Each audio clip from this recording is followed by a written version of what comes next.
Apa saya diwajibkan diam hanya karena saya tidak pernah tahajud, terus saya seorang kiai yang haram mengatakan at-tahajud sunnah. Assalamualaikum warahmatullahi wabarakatuh. Bismillahirrahmanirrahim. Tabarakalladzi nazzala al-furqana ala 'abdihi liyakuna lil 'alamin nadhir. Allahumma shalli wa sallim ala sayyidina Muhammad wa ala alihi wa sahbihi wa barik wa sallim asma'in. Amma ba'du. Ingkang kula hormati Kiai Haji Abdul Hanan wa ahli baiti, sedanten kanca-kanca santri peminat ilmu tafsir dan ilmu hadis ingkang kula hormati. Berbicara tentang ilmu tafsir, ada beberapa ulama yang menghindari kata tafsir karena makna tafsir itu memaknai atau menduga apa yang dikehendaki Allah. Tentu itu sulit. Satu, bahwa faktanya kita sudah tidak bisa komunikasi dengan Allah karena tidak ada wahyu lagi. Sehingga dari kehati-hatian ini pernah suatu saat Abu Bakar ditanya, ma makna abban fi qaulihi ta'ala wa faqihatan wa abba.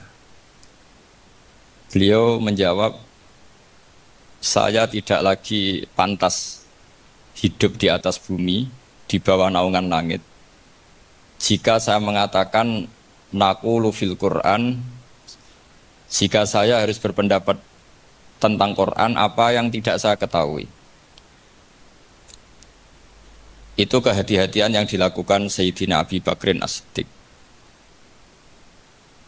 Tapi teori ini berbanding paradok, berbanding ekstrim, ketika bahwa Quran itu diturunkan itu sebagai hudan, sebagai petunjuk, kedua sebagai bayanan, sebagai penjelas. Dan ini yang saya yakini. Kalau sebagai penjelas, Quran itu harus jelas sekali dan bisa menjelaskan. Dan Quran mensifati dirinya wal kitabil mubin, demi kitab yang memberi penjelasan. Sehingga dari sudut ini orang kafir pun mungkin memahami Quran. Dan menurut saya orang kafir pun bisa paham Quran. Kalau Ahok itu melintir Quran, tidak memahami Quran, paham? Senok harganya itu melintir Quran tapi tidak memahami Quran. Tapi bahwa Quran itu bisa difahami orang kafir itu ya. Logikanya gampang begini, kata Imam Syafi'i dalam kitab Ar-Risalah. Ketika Quran turun, itu pendengarnya itu tidak ada yang muslim, belum ada santri Kewagian, nggak ada santri Lirboyo, tidak ada santri sekarang. Pendengarnya itu non muslim. Nah ini sampai nangen-nangen. Ketika Quran turun tuh pendengarnya muslim atau non muslim? Non muslim. Andai kan Quran itu turun tidak difahami orang kafir, maka lalu objeknya siapa? Sasarannya siapa? Nah sebab itu akan aneh kalau kita yang mondok, misalnya ngaji Edkon, ngaji Alfiyah, ngaji Ulumul Quran, apa saja. Kemudian Anda tidak paham Quran, padahal orang kafir saja bisa paham. Nah ini tantangan bagi kita. Sing kafir wis paham Quran, masa kita santri tidak paham Quran.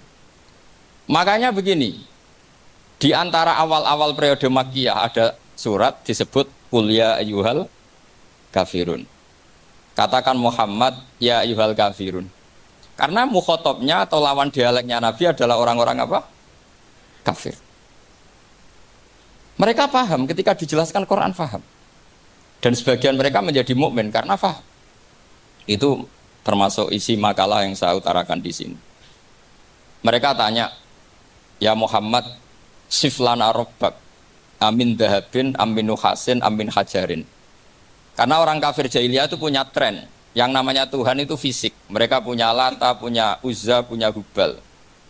Sehingga kalau Tuhan-Tuhan kita ini dari batu Muhammad, katanya Anda punya Tuhan yang berbeda. Lalu Tuhan Anda ini dari emas atau dari perak. Turunlah ayat Qul huwallahu ahad Allahus Somad. Lagi-lagi mukhatabnya adalah orang kafir. Makanya ini juga akhirnya jadi ilmu madhab, ilmu tentang firqah-firqah dalam Islam.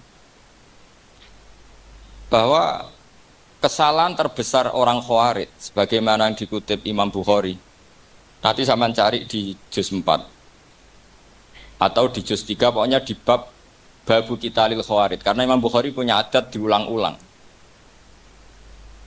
Kata Ibnu Umar yang dikutip Imam Bukhari, innahum intolaku ila ayatin nazarat fil kufar faja'aluha alal mu'minin. Orang-orang Khawarij, atau kalau sekarang orang-orang radikalisme, itu meneliti Quran, kemudian ketika ada kriteria manusia-manusia tertentu, itu dianggap itu kenanya orang Islam, korbannya orang Islam.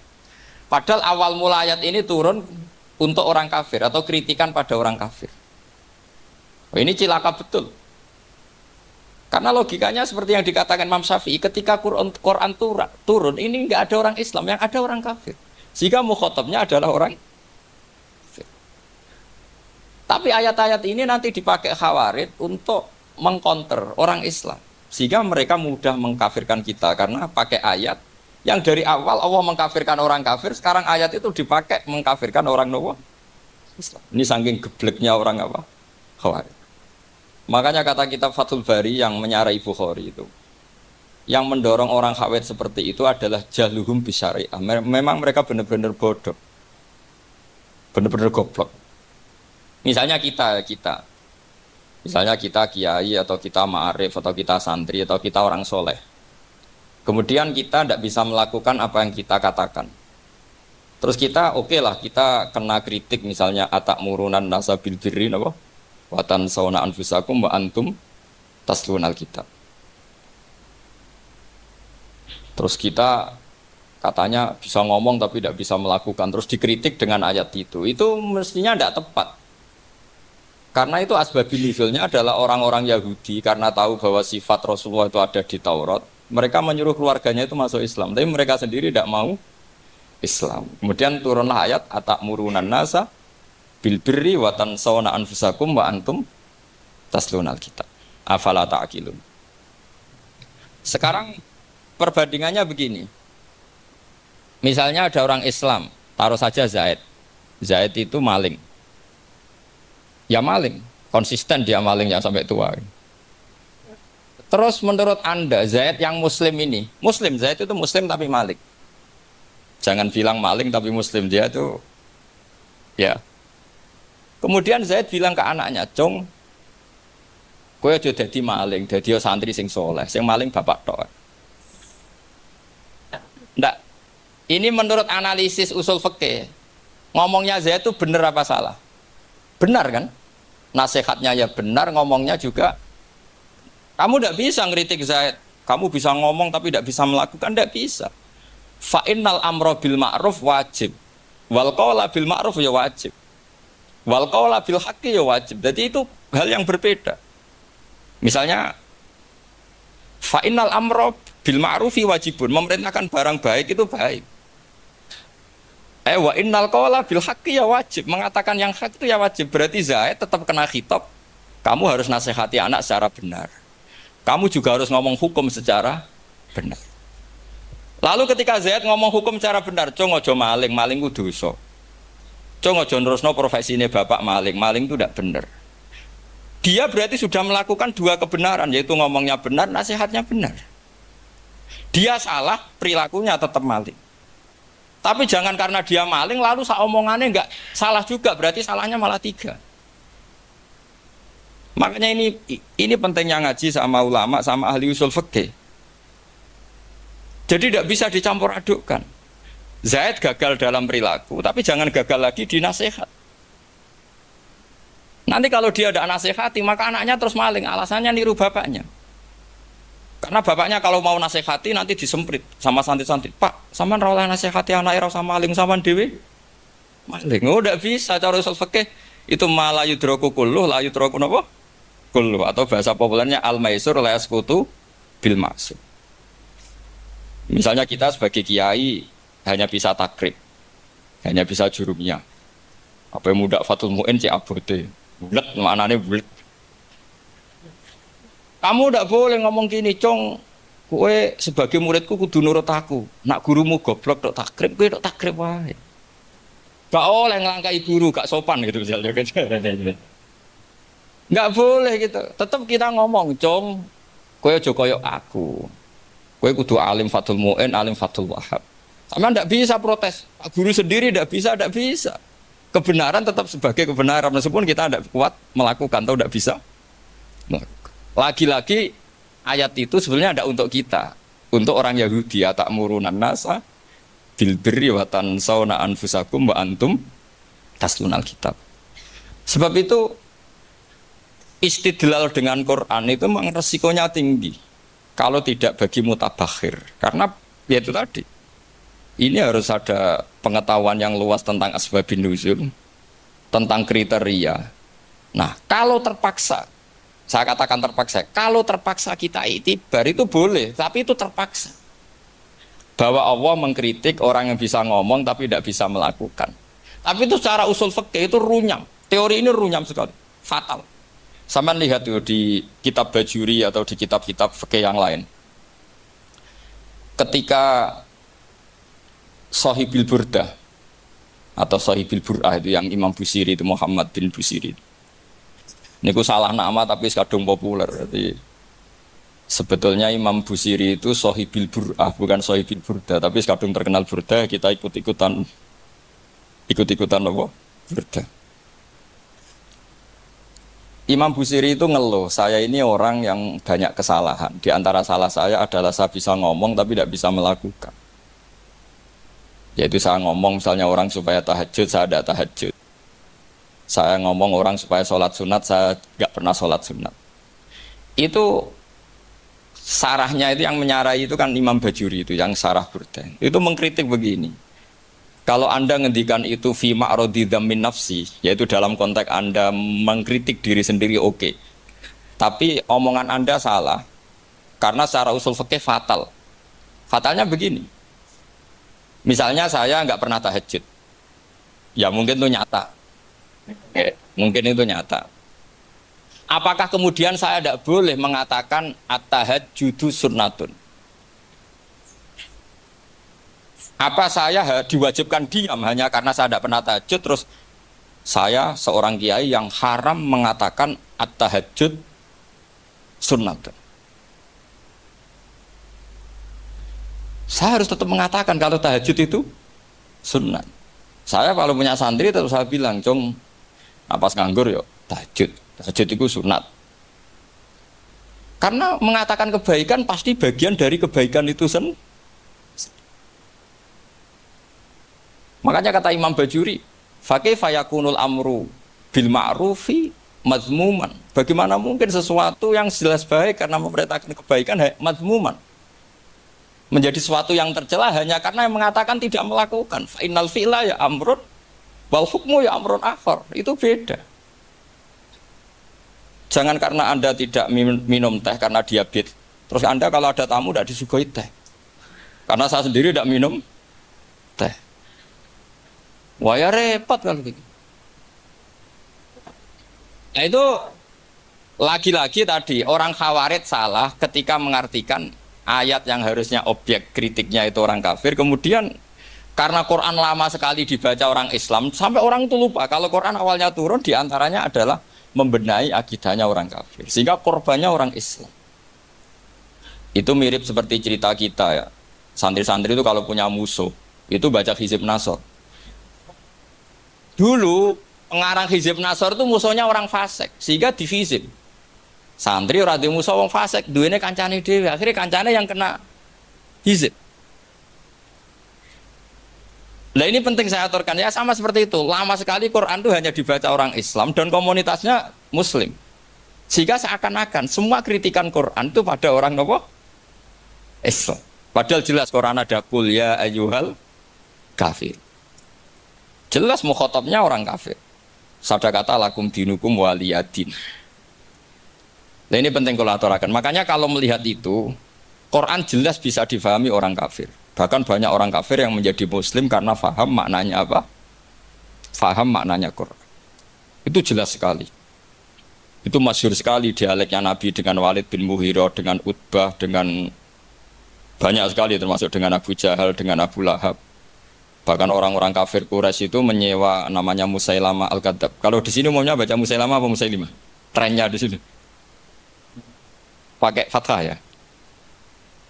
Oh, itu entah ya, nggak tahu saya yang masalah yang mana itu kan, karena memang kalau dalam ilmu riwayat itu sekali salah baca itu kasus betul, kayak Sa'id bin Musayyab atau Sa'id bin Musayyib itu ketika beliau sugeng itu kalau dipanggil Sa'id bin Musayyab itu marah besar, karena maknanya Sa'id al-Musayyab itu yang ditawan. Makanya beliau bilang sayyabatni Irak wa anal Musayyib. Orang Irak mengatakan saya ini ditawan, sebenarnya saya yang menawan mereka. Tapi al-masyhur itu dibaca Sa'id bin Musayyab. Padahal dia tidak mau dipanggil Sa'id bin Musayyab. Sa'id bin Musayyab. Karena nama ini penting. Pentingnya begini. Ini kata Rasulullah kalau sedang guyon. Kata Nabi, mbok kamu itu sekali-kali mikir, kenapa saya ini diberi nama Allah Muhammad. Ini hadis sahih di Bukhari, ada di Kitabul Adab. Banyaklah teks ini. Kenapa ya Rasulullah? Allah itu senang bingung wong kafir, kata Rasulullah. Karena Abu Jahal kalau manggil saya jadi bingung. Itu kalau orang Arab kan pasti tahu maknanya. Muhammad maknanya orang yang terpuji. Sehingga kalau Abu Lahab ngomong itu jadi paradok. Hei orang yang terpuji, kamu bohong. Kan jadi aneh. Ya Muhammad kadzabta, hei Muhammad kamu bohong. Kalau diterjemahkan, hei orang terpuji, kamu bohong. Itu akhirnya sahabat tertawa-tawa. Karena cek pinter deh pangeran milih nama kamu ya Rasulullah. Karena ini bingungkan musuh. Gitu. Makanya kalau kamu udah anak kiai, itu anak kamu panggil, namakan saja Agus. Pasti satu pondok manggil Gus semua. Itu aman itu. Boy yang nggak seneng tetap panggil Gus. Karena kalau untuk Gus putra kiai kan butuh di bapak kiai, kan bapak kadung ra kiai itu kan. Itu ada triknya, yaitu anaknya dinamain. Nah, itu Rasulullah itu sudah dipilih sedemikian rupa oleh Allah. Perilakunya benar, ahwalnya benar, sak namanya juga benar. Sehingga ketika Abu Jahal, Abu Lahab tahu bahwa nama Muhammad ini problem, karena ini madah. Madah itu memuji. Sehingga mereka kalau mencari Muhammad itu bilang, Ainal madmum, mana orang yang tercela. Terus orang-orang Quraisy tidak paham, kamu nyari siapa? Akhirnya mereka bilang, Ana atlubu Muhammad, dan saya cari Muhammad. Akhirnya bilang Muhammad lagi. Nah itu. Nah, Quran juga main di ranah nama. Sehingga Abu Jahal itu namanya kan Abul Hakam. Orang Islam dari awal memanggil Abu Jahal. Karena kalau sampai kita manggil Abul Hakam, kita akan mengalami paradok, ya Abul Hakam, hei bapak dari semua kebijakan, kamu begini kan kacau. Makanya itu dari sini orang nggak boleh salah apa? Salah. Ini penting kalau aturakan karena kadang menganalisis Quran itu satu bilisanin Arabi mubin, kata Imam Syafi'i, wa innahu latanzilu rabbil alamin nazala bihir rohul amin ala qalbika litakuna minal mundhirin bilisanin Arabi mubin. Di antara, kata Imam Syafi'i ini, di antara aturan pokok memahami Quran adalah dia malian bil Arabiyah. Dia sangat-sangat menguasai bahasa Arab. Itu masyhur dalam dialek Imam Syafi'i. Saman kalau ngaji takrib atau Fathul Mu'in, syarat sahnya tayamum lil musafir itu apa? Tolabul ma'. Mencari apa? Sampai kalau di takrib dicontohkan. Kalau di tempat atas nyari ke bawah, kalau ke bawah nyari ke atas. Imam Syafi'i ditanya, kaifa taqulu bi syartit tolab? Bagaimana Anda berpendapat bahwa tolabul ma' itu wajib untuk menjadi sahnya tayamum? Terus Imam Syafi'i faqara'a falam tajidu ma'an. Kamu pergi, kemudian falam tajidu ma'an, kamu tidak menemukan air. Terus Imam Syafi'i mengatakan la yuqalu liman lam yatlub lam yajid wa innama yuqalu lam ya'rif, kata. Orang yang nggak pernah mencari itu tidak bisa dikatakan lam yajid, tidak menemukan. Kalau belum mencari namanya tidak tahu. Padahal Quran bilang kamu pergi kemudian kamu tidak menemukan air. Tidak menemukan itu berarti harus mencari dulu baru dikatakan lam yajid, tidak menemukan. Kalau tidak pernah mencari namanya tidak Hanya gitu tok tuh jadi ilmu bahwa tolabul ma itu wajib karena Allah mengatakan falam tajidu ma la yuqalu liman lam yatlub lam yajid wa innama yuqalu lam ya'rif.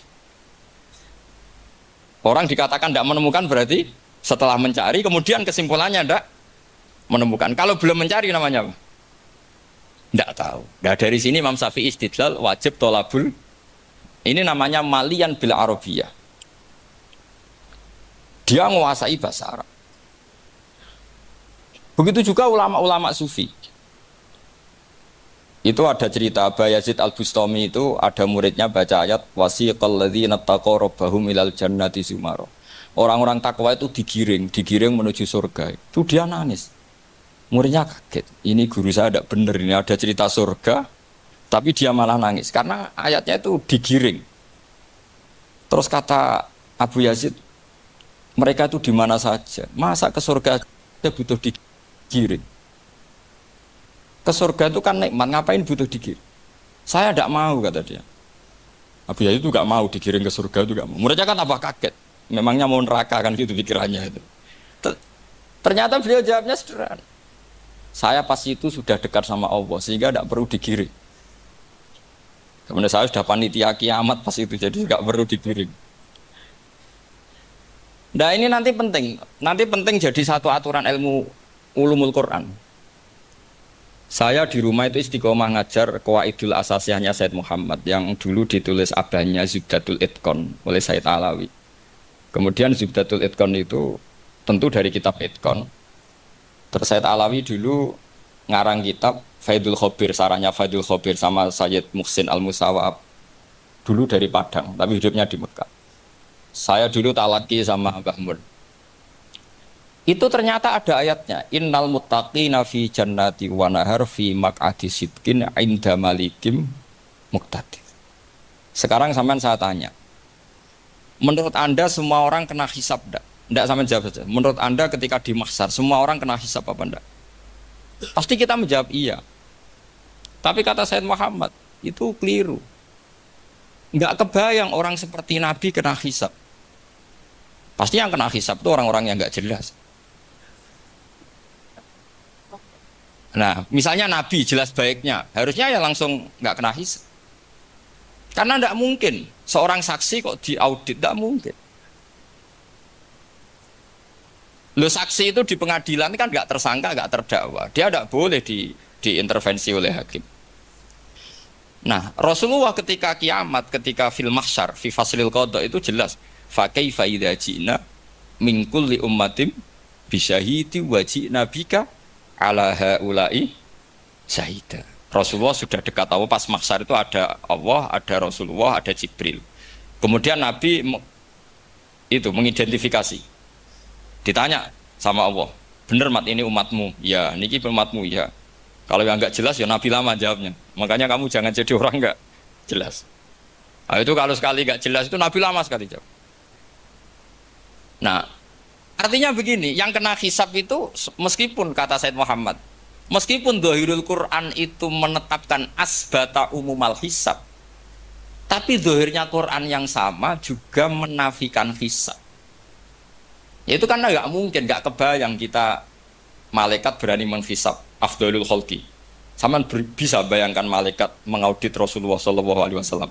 Ahabbal khalqi ilallah. Benci loko mencit ya. Wong jejer Allah kabeh dinten audit sudah indah. Fa kaifa idza ji'na min kulli ummatin bisyahidi wa ji'na bika ala haula'i syahid. Lalu mungkar nakir juga sama. Sampean bisa bayangkan mungkar nakir tanya Nabi Muhammad. Tesnya susah. Karena kalau Rasulullah terus ditanya, waman nabi yuka. Wah, itu kan bisa kiamat itu.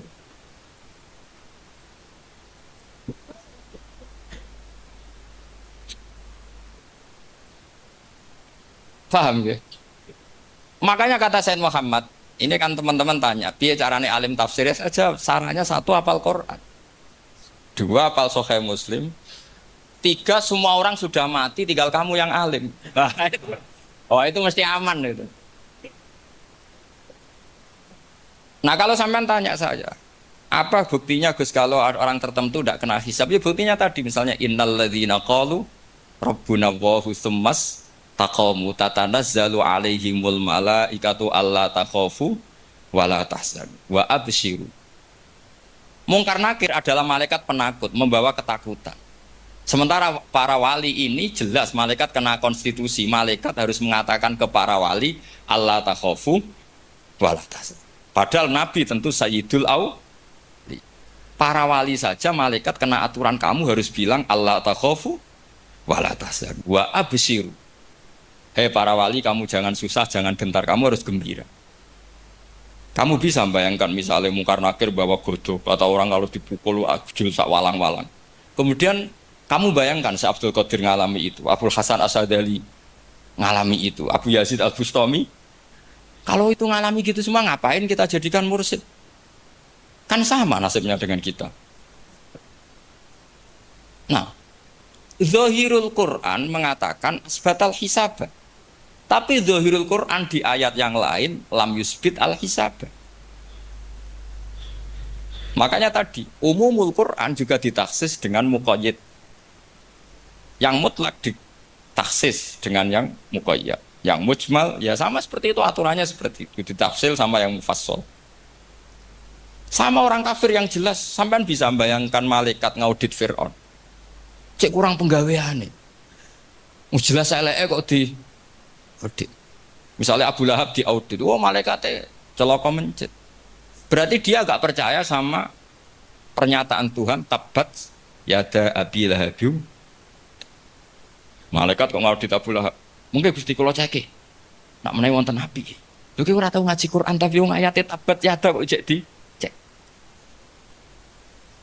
Nah, yang seperti ini masuknya kategori ulaikal ladzina satruse, mereka yang kafir bi ayati rabbihim wa liqaihi fahabitos maluhum fala nuqimu lahum yaumal qiyamati was. Jadi ada orang-orang kafir yang jelas kena aturan fala nuqimu lahum yaumal qiyamati was. Yang jelas kafirnya ya gak kena hisab, yang jelas nabinya, jelas wasinya juga gak kena hisab.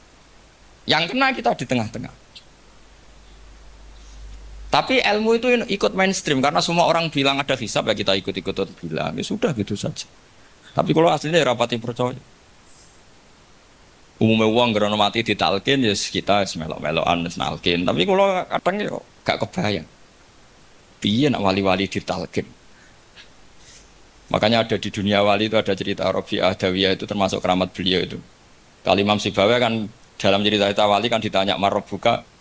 Ngapunten niku man mausul nopo istifham. Wah itu malaikatnya ndak pernah khataman alfiyah kan repot. Kalau Rabi'ah Adawiyah lebih parah lagi itu. Beliau tuh nangis sekeras-kerasnya. Nangis terisak-isak, dia tersiksa. Ya Allah, engkau itu zat yang paling saya kenali dan harusnya semua makhluk itu kenal engkau. Tapi ini hamba engkau tanya engkau itu siapa ya? Itu kan ini orang gitu. Karena Allah itu adharud dzahir kata sampai Imam Sibawi misalkan a'raful ma'arif. Jadi wong ora Allah wis geblek tenan dari Imam Sibawi. Imam Sibawi kan atas nama dia pakar nahwu pertama mengatakan dhamir paling makrifat di antara 6 isim makrifat paling makrifat itu dhamir. Tapi meskipun gitu a'raful ma'arif Allah. Yang paling makrifat dari sekian isim makrifat itu Allah. Artinya satu nama yang orang harus kenal semua. Makanya di antara keramat beliau ketika ditanya, wong kok ora tau ngaji fikih men ngaji nahwu wae. Gak tahu dia ngaji carane sesuci, carane iddah to gak tahu ngaji nahwu. Terus dia tanya, "Bima fa'ala rabbuka?" Lalu Allah memperlakukan kamu gimana? Terus kata Imam Sibawi, "Ghafaroli, Allah mengampuni saya karena saya orang yang mengatakan Allahu a'raful." Ini penting kalau aturakan. Jadi makanya kalau sampean tanya, caranya ilmu alim gimana? Ya satu tadi, kalau sampean masih banyak orang hidup, syaratnya kamu harus hafal Quran, hafal hadis, hafal sekian ribu hadis, hafal sekian ulumul Quran. Itu kalau masih banyak orang hidup. Kalau sudah kamu sendiri hidup, ya sudah. Pokoknya isokulhu ya salim sendiri kan nggak ada saingannya. Makanya kata Sayyid Muhammad, beliau mengatakan, kita meyakini umum al-hisab ya berdasar dzahiril Quran, kita menafikan umum al hisab, bahwa hisab hanya yahtassul liqaumin duna qaumin juga berdasar dohiril. Kita percaya semua mayat ditanya mungkar nangkir ya berdasar dohiril ahadis. Kita tidak mengumumkan teks ini juga berdasar dohiril ahadis. Karena malaikat mungkar nangkir juga malaikat. Berarti dia kena aturan kalau ketemu para wali Allah takhofu wala tahzanu. Faham sih kalau maksudnya? Ini penting kalau aturakan. Jadi makanya aspek ya. Sampai bisa memulai kalau ingin jadi orang alim tafsir bisa mulai dari yang mudah saja, yang fikih saja. Makanya kata Imam Ghazali, kenapa Mu'tazilah jadi segoblok itu? Karena dia tertipu oleh umumatul Quran, oleh teks-teks umum. Dia tidak tahu mukhassisnya. Padahal setiap ayat umum itu pasti ada mukhasis.